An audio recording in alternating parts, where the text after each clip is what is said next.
Alrighty, we are now being joined by Ryan Preece, number 60 RFK Racing Ford, but also has made an amazing accomplishment with the NASCAR Wheel and Modified Tour 40 Greatest Drivers List. Ryan, how do you feel about that accomplishment? I mean, that was years and years of hard work, so it was nice to be a part of that and be on that list. So certainly one of the highlights of yesterday for sure, since didn't go exactly the way we wanted it to.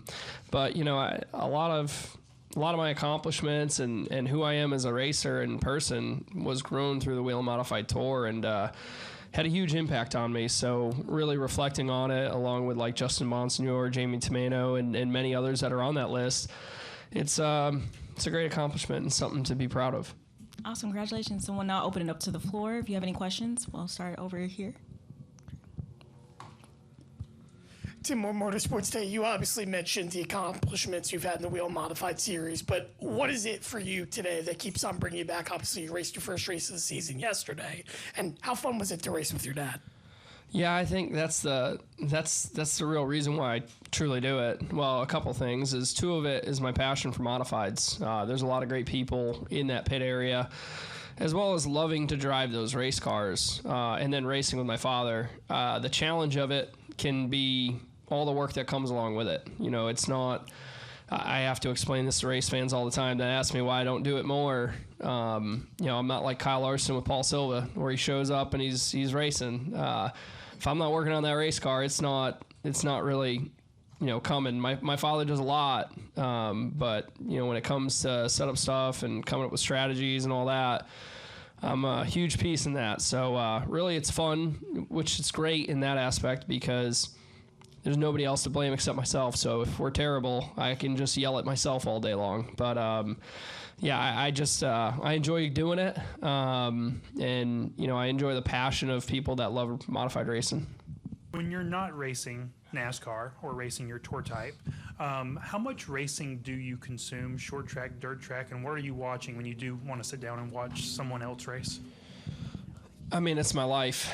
I've never run a 410 sprint car, but I was watching the Nationals last week. I'm a modified guy. I watch Stafford on Fridays sometimes.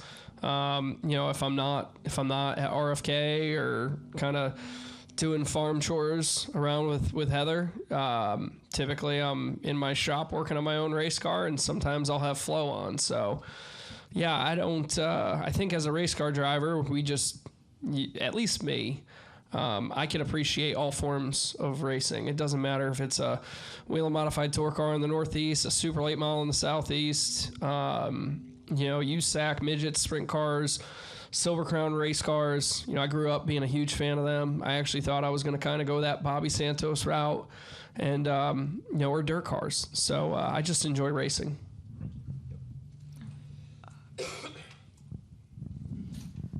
Jacob Seelman, Raceface Digital. Ryan, to circle back to the tour for a second, how valuable, do you feel stages like this, racing at Richmond, North Wilkesboro, as part of these Cup weekends are for the tour?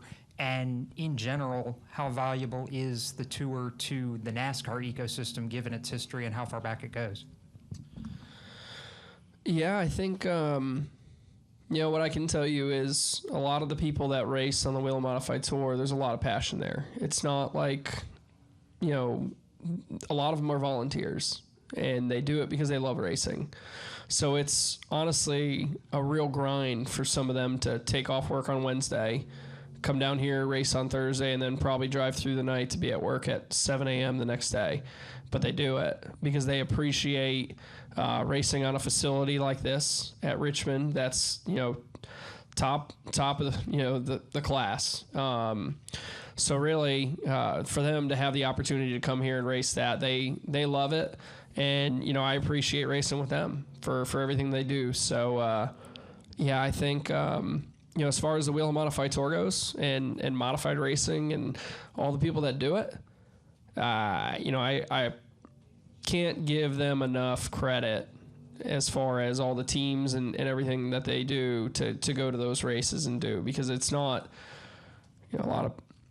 I read a lot, and it puts a lot on all those people. So Yeah, it's great. It's great that we were able to come out here and do that. They're going to be at New Hampshire in a few weeks, which is their big race, as well as going to Martinsville. So it's a great opportunity for them to bring home some awesome trophies.